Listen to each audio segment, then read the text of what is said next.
안녕하십니까. 서영선 목사입니다. 올해도 벌써 7월 마지막 날이 됐습니다. 코로나 4차 대유행으로 상당히 위축되고 있는 분위기입니다만, 그래도 7월에는 3주간에 걸쳐 제주에서 주말 캠프를 모처럼 열었습니다. 한 20여 분 이상 참석하셔서 1년에 처음 열린 이 복음생명 캠프를 통해 또 은혜를 나누었습니다. 그리고 이제 지난주에는 낙산에서 차드 선교사님들 포함해서 한 9가정 선교사님들 자녀들 함께 리트릿을 가졌습니다. 그래서 복음 생명 말씀을 중심으로 나누고 또 관련된 특강을 하면서 또 선교사님들의 영육 간에 좀 쉼을 갖고 영적으로 회복되는 그런 좋은 시간을 가졌습니다. 오랜만에 여러분에게 말씀 묵상으로 좀 은혜를 나누고자 합니다. 오늘은 시편 그 21편에 있는 말씀인데요. 제목은 십자가에 나타난 하나님의 사랑, 숙명적 제약 안에서 왕의 자유를 누리다. 이런 제목으로 한번 잡아보겠습니다. 오늘 시편은 그 왕의 승리를 찬양하는 감사시가 되겠습니다. 시편 20편과 표제어는 똑같습니다. 다윗의 시 성가대주의자를 따라 부르는 노래, 이런 제목이 되어 있습니다. 시편 20편에서는 전쟁에 나가는 그 왕의 승리를 기원하는 기도라고 할 것 같으면 시편 21편은 왕의 승리, 승전한 왕의 승리에 대한 감사시로 볼 수가 있겠습니다. 이 21편 말씀은 이제 전반부, 후반부로 나눠지는데 전반부 1절에서 7절은 왕에게 승리를 주신 하나님을 향한 감사의 노래고, 또 후반부 8절에서 13절까지는 어떤 제사장 또는 제2지휘자를 입을 빌려서 왕에게 승리와 번영을 기원하는 그런 말씀이 되겠습니다. 먼저 1절에서 7절 그 왕의 승변에 대한 감사의 노래를 간단히 요약하면, 왕은 주의 힘과 주의 구원으로 인해 여호와를 기뻐하고 그를 크게 즐거워합니다. 주의 힘과, 여기서 주의 힘과 주의 구원은 전쟁의 승리를 묘사하는 동의적인 평행어라고 할 수 있습니다. 여호와께서 왕의 마음의 소원과 입술의 요구를 들어주셨다고 되고요. 또한 여호와께서 승전한 왕에게 온갖 좋은 복을 내려주시고 또 왕의 머리에 순금 면류관을 씌우셨다라고 감사하고 있습니다. 왕에게 장수의 복을 주시고 오래 사는 장수의 복을 주시고, 중요한 것은 영광과 존귀로 관을 옷을 입혀주셨다는 것. 그리고 왕에게 영원한 복을 내려주시고 또 하나님이 그와 함께 계시고, 그러니 왕의 기쁨이 넘쳐나고 되어 있고, 마지막 7절에서는 이 제2공동체는 왕이 여호와를 의지하고 지존하신 그의 인자하심으로 말미암아 흔들리지 않을 것이라고 축원하고 있습니다. 그리고 후반부는 왕의 승리와 번영을 제사장의 입을 통해서 기원하고 있습니다. 제사장은 왕의 승리와 번영을 기원합니다. 왕의 손이 왕의 모든 원수를 찾아내고 왕의 오른손이 왕을 미워하는 자를 전부 사로잡을 것이다 라고 되어 있고요. 또 왕이 나타나실 때에 원수들을 불구덩이 속에 던지실 것이다 라고 말씀하고 있습니다. 여호와께서도 진노하셔서 왕의 원수들을 불태우시고 불이 그들을 삼킬 것이라고 이제 말씀합니다. 왕이 원수의 자손을 이 땅에서 끊어버리실 것이고 그들의 자손을 사람들 가운데서 씨를 다 말리실 것이다. 그들이 왕에게 악한 손을 뻗쳐서 설령 음모를 꾸민다 해도 결코 이루지 못할 것이다 라고 말씀하고 있습니다. 오히려 왕이 그들의 얼굴에 활을 겨누고 그들은 겁에 질려 다 것이라고 말씀하고 있습니다. 3절 마지막 구절은 왕에게 승리와 번영을 주신 여호와의 능력과 권능을 찬양합니다. 세 번역으로 13절 읽으면 이와 같습니다. 주님, 힘을 펼치시면서 일어나 주십시오. 우리가 주님의 힘을 기리며 노래하겠습니다. 아멘. 시편 21편에 나오는 왕은 표제어 그대로 다윗을 가리킨다고 할 수 있겠습니다. 다윗을 제외한 이스라엘의 모든 왕들은 사실 흔들렸고 결국 이스라엘의 왕조사는 심판으로 끝나고 말았습니다. 주목할 것은 이스라엘이 바벨론에 의해 최종적으로 멸망받고 심판받은 그때에 예레미야 선지자를 통해서 다윗의 자손을 통해 나올 왕을 예시했습니다. 실제 BC 586년 이후 예수님이 오실 때까지 이스라엘 역사에서는 왕은 다시 나타나지 않았거든요. 제사장이 지도자 역할을 한 게 맞습니다. 그래서 이 마지막 내가 이스라엘 멸망하기 직전에 마지막 선지자라고 할 수 있는 예레미야 선지자가 예시한 왕은 다윗의 가지에서 나오는 그리스도라고 볼 수 있습니다. 예레미야 23장 5절 말씀입니다. 여호와의 말씀이니라. 보라, 때가 이르리니 내가 다윗에게 한 의로운 가지를 일으킬 것이라. 그가 왕이 되어 지혜롭게 다스리며 세상에서 정의와 공의를 행할 것이며 라고 되어 있습니다. 자, 여기 다윗의 가지에서 나올 왕은 아까도 말씀드렸지만 하나님의 아들 예수 그리스도를 지시하고 있습니다. 로마서 1장 3절에 육신으로는 다윗의 씨에서 나셨다. 다윗의 자손으로 오신 거죠. 다윗의 자손으로 오신 예수 그리스도는 궁극적인 전쟁인 영적 전쟁에서 승리하셨습니다. 지상의 전쟁, 소위 땅에 속한 전쟁은 군사적인 힘이나 물리적인 힘으로 치릅니다. 그리고 그것이 강할 때 승리를 가져오게 되죠. 그런데 영적 전쟁은 하나님의 어린 양이 죽으심으로 치러집니다. 요한계시록 17장 14절 유명한 말씀이죠. 죽임당한 어린 양이 짐승의 세력을 이긴다고 되어 있습니다. 자, 예수 그리스도는 십자가에 죽으셨습니다. 죽임당한 어린 양이 되셨습니다. 그 결과 하나님의 대적자인 마귀를 멸하시고 영적 전쟁에서 승리하십니다. 이것이 히브리서 2장 14절 말씀, 요한일서 3장 8절 말씀에 언급하고 있습니다. 본래 하나님의 아들은 천사보다 훨씬 뛰어나신 분입니다. 생명의 차원이 전혀 다르죠. 그러나 하나님과 분리된 모든 죄인을 위하여 천사보다 잠시 동안 못한 존재가 되셨습니다. 그 십자가에서 죽으신 것이죠. 그런데 그의 십자가 죽음은 마귀를 정복한 전쟁에서 승리하신 것이고 또 그는 영광과 존귀로 옷 입은 자가 되셨습니다. 오늘 시편 21편에서 승전한 왕이 영광과 존귀의 옷을 입었듯이 말입니다. 그래서 히브리서 2장 9절에서 10절까지는 이 부분에 대해서 정확히 말씀하고 있습니다. 오직 우리가 천사들보다 잠시 동안 못하게 하심을 입은 자 곧 죽음의 고난 받으심으로 말미암아 영광과 존귀로 관을 쓰신 예수를 보니 이를 행하심은 하나님의 은혜로 말미암아 모든 사람을 위하여 죽음을 맛보게 하심이라. 그러므로 만물이 그를 위하고 또한 그로 말미암은 이가 많은 아들들을 이끌어 영광에 들어가게 하시는 일에 그들의 구원의 창시자를 고난을 통하여 온전하게 하심이 합당하도다. 여기 2장 방금 읽은 말씀 중에서 하나님의 은혜로 말미암아 모든 사람을 위하여 죽음을 맛보게 되었다. 이 말씀에서 하나님의 은혜로 말미암아 이 부분은 하나님과 분리된 모든 사람을 위하여 죽음을 맛보았다. 이렇게 번역하는 것이 더 원문의 의도와 가깝다고 할 수 있겠습니다. 자, 예수 그리스도께서 십자가에서 죽으심으로써 죽음의 세력 잡은 자 마귀를 멸하셨습니다. 그리하여 아담 안의 실존으로서 마귀의 노예가 된 인생들을 구원하신 것입니다.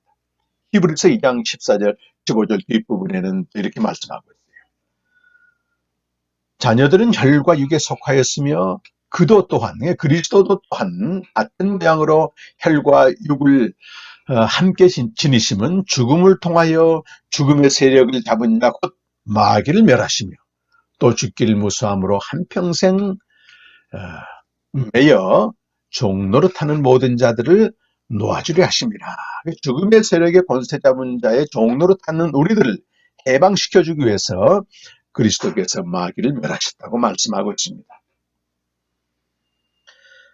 자, 여러분, 예수 그리스도의 죽으심으로 말미암아 구원받은 자는 하나님께로부터 난 자입니다. 새 생명을 얻은 자죠. 그리고 모든 생명에는 권세가 부여됩니다. 생명에는 권세가 주어지죠. 요한복음 1장 12절 말씀에는 영접하는 자 곧 이름을 믿는 자들에게는 하나님의 자녀가 되는 권세를 주셨다. 생명과 권세가 같이 따라오게 되는 것입니다. 그리고 하나님의 자녀된 권세는 그 아들이 가진 왕의 권세입니다. 그리스도가 바로 왕으로 오셨는데 하나님의 생명을 가진 유일한 독생자시죠. 그런데 그리스도 안에서 생명을 얻은 우리는 똑같이 왕의 권세를 가지고 있습니다. 곧 죄에서 해방되어 하나님의 자녀된 자. 그는 하나님 아버지를 위하여 왕과 제사장이 된 것입니다. 요한계시록 1장 5절 후반부에서 6절까지 읽으면 이렇습니다. 우리를 사랑하사 그의 피로 우리 죄에서 우리를 해방하시고 그의 아버지 하나님을 위하여 우리를 나라와 제사장으로 삼으신 그에게 영광과 능력이 세세토록 있기를 원하노라. 아멘. 여기 우리가 나라와 제사장으로 번역된 이 부분은 왕과 제사장으로 번역해야 정확합니다. 헬라어로는 바실레이아, 왕을 말하거든요. 왕이라고 하는 직접적인 표현이 조금 멋쓰게서 나라와 제사장으로 바꿨는데 킹제임스 버전이나 또 이런 원문에 가까운 번역서를 보게 되면 왕과 제사장이라고 분명히 되어 있습니다. 자, 하나님이 믿는 우리를 왕으로 삼으셨어요. 베드로전서 2장 9절에서도 너희는 택한 백성이요 왕적인 제사장이다. 왕과 같은 제사장이라고 말씀하고 있습니다. 우리 성도가 왕이 된 것은 그리스도의 왕됨과 일치합니다. 성도는 그리스도와 함께 하늘에 앉힌 자예요. 하지만 그의 지상적인 삶은 그리스도의 지상적인 삶과 일치합니다. 성도는 하나님의 왕으로 삼으신 자고 천사보다 훨씬 뛰어난 자입니다. 그러나 그의 지상적인 삶은 그리스도처럼 하나님의 뜻을 위하여 고난받는 삶을 살아가게 되는 것입니다. 주와 복음을 위하여 자기 목숨을 버리는 삶이죠. 이것이 외적으로는 비참하게 보일 수 있지만 영적으로는 진실로 부유한 삶입니다. 제가 읽는 책 중에 하나가 틸리 신학의 되새김이라고 하는 김병재 교수님이 이제 마지막 역작으로 최근에 쓴 책인데요. 틸리 신학, 조직 신학에 대한 내용을 앞에서 간단하게 요약하고 또 한국교회의 어떤 신학자로서 평생 신학을 해오신 분으로서 그걸 적용하는 그 되새김의 내용을 기록하고 있는데 상당히 유익한 게 많습니다. 자, 폴 틸리는 그 조직신학 2권에서 인간의 존재 구조를 자유와 숙명적 제약이다. 영어로 하면 freedom and destiny, 인간의 운명은 항상 숙명적으로 제약되어 있다는 거죠. 자유와 숙명적 제약으로 이렇게 설명을 합니다. 그리고 또 동시에 역동성과 형태, 그리고 개체화와 참여 이런 식으로 설명하는데 내용은 비슷비슷합니다만은 일단 자유와 숙명적 제약이 매우 중요합니다. 자유와 숙명적 제약, 소위 반대 개념이죠. 자유와 어떤 제약이기 때문에 양극성의 구조를 띠고 있습니다. 이것은 마치 낮과 밤, 또 전기의 음극과 양극, 지구의 남극과 북극, 또 개인으로 말하면 성격의 내향성과 외향성, 또 남녀 이렇게 비유할 수 있겠습니다. 그런데 이것들은 서로 충돌하지 않게 되고 조화롭게 그 역할을 수행하게 됩니다. 낮과 밤이 교차하면서 우주가 이렇게 운행하듯이 말입니다. 이 첫사람 아담에게 이런 자유와 숙명적 제약이 주어진다는 것입니다. 무한자 하나님은 인간을 유한자로 지으셨습니다. 인간은 자유로운 존재이지만 동시에 하나님이 금하신 선악을 알게 하는 나무의 실과를 먹지 말라고 하는 어떤 말씀에 의해 통제되는 숙명적 제약의 존재입니다. 다시 말해 인간은 숙명적 제약 속에서 자유를 누리는 존재입니다. 이것이 어떻게 가능하겠습니까? 인간은 무한자가 될 수 없다고 하는 사실을 일단 상기시키고요. 이건 마치 그렇다고 해서 숙명적 제약이 자유를 제한하는 게 아닙니다. 자유를 제한하는 게 아니죠. 이것은 마치 물고기가 물속이라고 하는 어떤 숙명적 제약 속에서 자유를 누리는 것과 같습니다.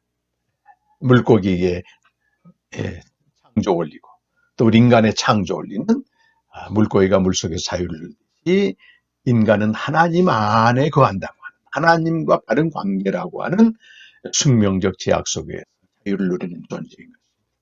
이것을 상징적으로 하나 보여주는 게 선악을 알게 하는 나무를 먹지 말라고 하는 금지 명령입니다. 그러나 아담이 범죄하여 타락하였고 인간은 숙명적 제약을 그때부터 제거하고 무한한 자유를 추구하게 됩니다. 이것은 마치 물고기가 물 밖으로 나온 거나 비슷합니다. 자, 물고기가 물 밖으로 나오게 되면 얼핏 보면 무한한 자유를 누릴 수 있을 것 같아요. 그러나 그런 물고기는 이미 죽은 물고기입니다. 숙명적 제약을 벗어버렸기 때문에 말입니다. 인간 역시 마찬가지입니다. 인간이 하나님을 떠나 스스로 무한자가 되어 무한한 자유를 누린다고 한번 해봅시다. 그는 모든 숙명적 제약을 거부하고 또 부정하고 적대하며 무한한 자유를 추구하려고 듭니다. 하지만 그런 자유는 자기 멋대로 행하는 자의적 만용으로 변질되고 맙니다. 이 하나님을 떠난 자의 자유는요, 탕자가 아버지 집을 떠나서 결국 방탕하게 되었듯이 하나님이 주신 그 무엇으로 야망과 욕망과 충동질 당하는 변질된 자유로 전락되고 맙니다. 제가 최근 그 성경을 통독하다가 마가복음 5장 귀신 들려서 무덤 사이를 거쳐하는 그런 자에 대한 예수님의 죽기 사건을 읽는데 굉장히 빛이 왔습니다. 여기 보면 두 단어가 나오거든요. 아무도 그를 제어할 수가 없었다. 그리고 그 결과 그는 자기를 해치는 자가 되었다. 예수께서 만나주신 이 귀신들은 어쩌면 숙명적 제약을 벗어버리고 무한한 자유, 아무도 제어할 수 없는 그런 무한한 자유를 향유하려다가 참한 모습으로 전락한 우리 인생을 보여주는 것 같습니다. 아무도 제어할 수 있는 힘이 없을 정도로 무한한 자유를 누리지만 실상 자기 인생을 해치는 자, 자기 몸을 해치는 자라는 거죠. 아담 안에서 태어난 인생, 아무도 여기서부터 자유롭지 못합니다. 그런데 아담에게서 나지 않은 한 사람, 새로운 존재로 아담에게서 나지 않은 한 사람이 세상에 오셨습니다. 하나님의 아들이 바로 여자의 후손으로 오신 것입니다. 그가 여자의 후손으로 오신 것은 십자가에 죽으시고 그를 믿는 자마다 영생을 얻어 하나님의 아들이 되게, 그를 믿는 자마다 하나님의 아들이 되게 하는 것입니다. 갈라디아 4장 4절과 5절 말씀입니다. 내가 참 하나님이 그 아들을 보내사 여자에게서 나게 하시고 율법 아래에 나게 하신 것은 율법 아래에 있는 자들을 청명하시고 우리로 아들의 명분을 얻게 하려 하심이라. 오직 한 분, 예수 그리스도만이 아담의 실존이 아닌 전혀 다른 존재, 새로운 존재로 세상에 오셨습니다. 그리고 예수 그리스도는 하나님의 뜻이라고 하는 숙명적 제약 속에서도 완전한 자유를 누리시면서 주의 뜻을 이루며 살아가십니다.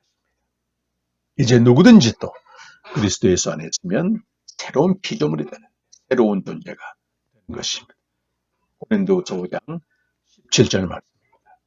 그런즉 누구든지 그리스도 예수 안에 있으면 새로운 피조물이라. 이전 것은 지나갔으니 보라 새로운 것이다.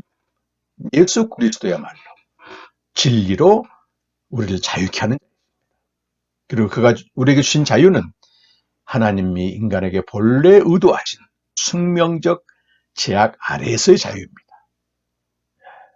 제약이 있지만 모든 상황에서 자족하며 어떤 상황에서도 어떤 상황도 그를 얽매이지 못하게 하는 자유입니다.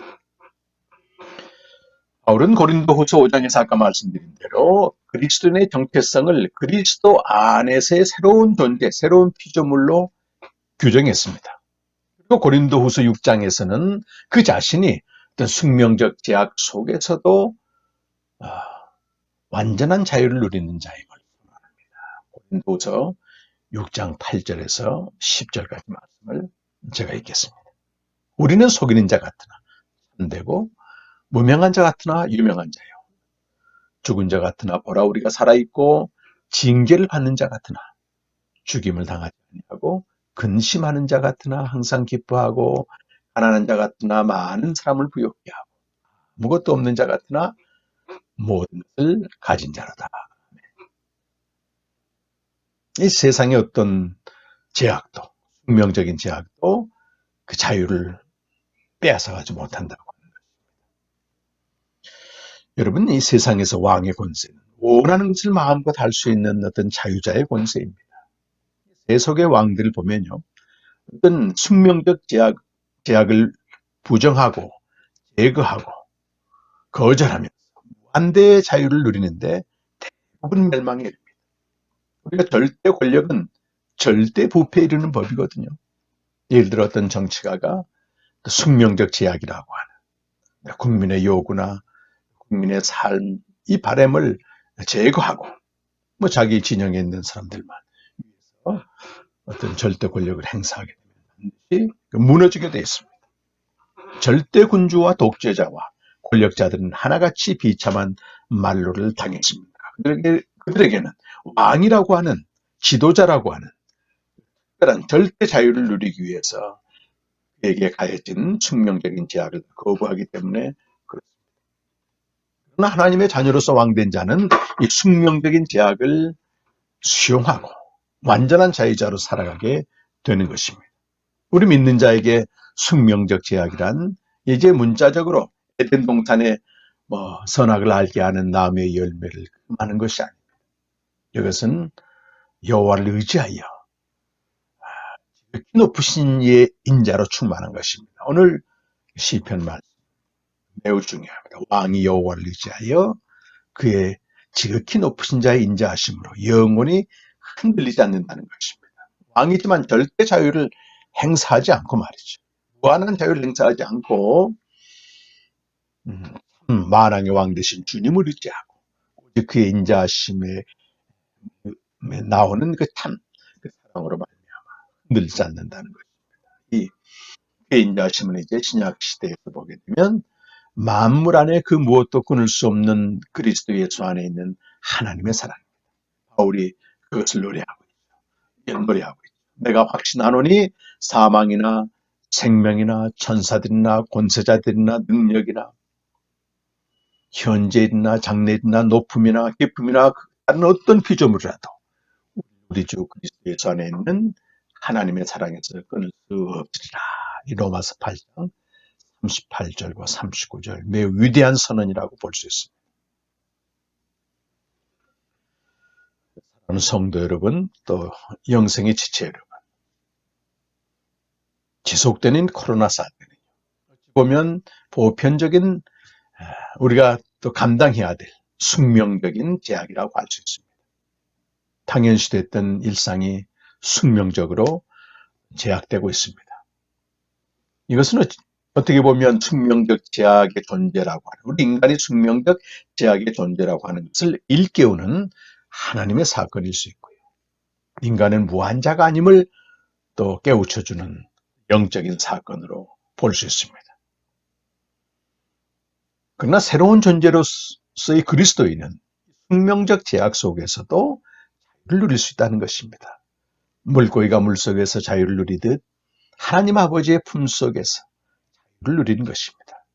그에게 숙명적 제약은 벗어버려야 될 짐이 아니고 그 같은 존재가 영원하신 하나님을 의지하도록 만드는 선물이죠. 믿음의 선물입니다.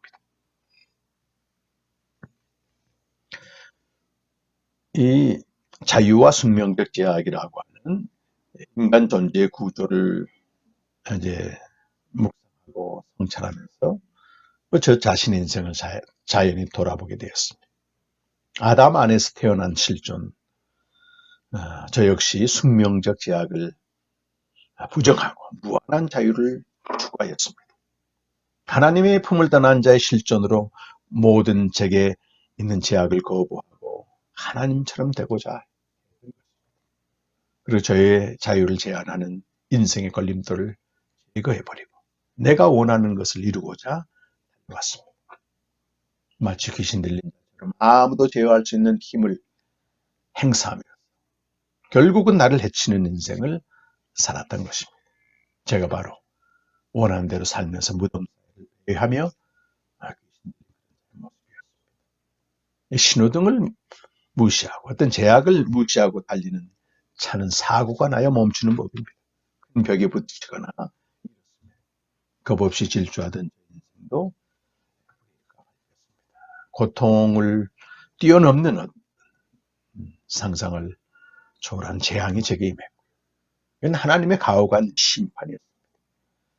사망을 향하던 또 동시에 멈추게 되었고, 그 아담 안의 실존, 무한한 자유를 추구하면서 제약을 제거해버렸던 게 죽음의 세력에 사로잡힌 자라고 하는 것입니다. 그런 저를 하나님이 구원하셔서 매일 말씀으로 찾아오시면서 그리스도 안에 있는 새로운 피조물로 새로운 존재로 영생 얻은 자로 살게 하셨습니다. 정말 끔찍한 형벌을 주께서 대신 받으시고 나 같은 자를 살리신 것입니다. 여전히 저는 이렇게 숙명적 제약 가운데 있습니다. 때로는 사방으로 오개쌈을 당하는 그런 마음을 느끼기도 하고, 또 코로나가 가져온 여러 가지 제약을 느끼기도 하고, 제가 원하던 어떤 사역이나 이런 것들이 저지되기 때문에 막막하지만, 이 하나님과 바른 관계 안에 그분의 인자하심을 신뢰하기 때문에 가난한 자 같은 항상 기뻐하고 아무것도 없는 자 같으나 모든 것을 가진 자라고 하는 소위 숙명적 제약 안에서 왕의 자유를 만끽할 수 있습니다. 참 이건 놀랍고도 신비한 자유죠. 그러나 이것을 바울의 권면 육체의 기회로 삼지 않고 사랑으로 종로를 하는 그런 삶을 살기를 간구합니다. 성도 여러분, 또 영성의 지체 여러분, 상황적으로 또는 외부적으로 코로나의 상황이 되겠죠. 개인적으로 어떤 우리 삶의 브레이크라고 할 수 있는, 걸림돌이라고 할 수 있는 제약들이 각자에게 있습니다. 그러나 이것은 우리가 누리는 자유를 하는 게 아니고 오히려 하나님 안에서 제한된 숙명적인 제약 안에서 마음과 자유를 누릴 수 있는 그런 은혜임을 이 시간 고백하게 됩니다. 금년도 벌써 절반 이상이 넘어갔는데 우리 남은 5개월 또 어떤 일이 또 벌어질지 모르죠. 그러나 그것은 하나님을 의지하고 하나님의 인자하심을 신뢰함으로 얼마든지 우리가 극복하고, 그것들이 우리가 주 안에서 누리는 자유를 해방하지 못한다고 하는 것, 해방하지 못한다고 하는 것을 생각하며 날마다 진리로 살게 되는 그런 은혜를 누리시기를 간절히 축원합니다. 감사합니다.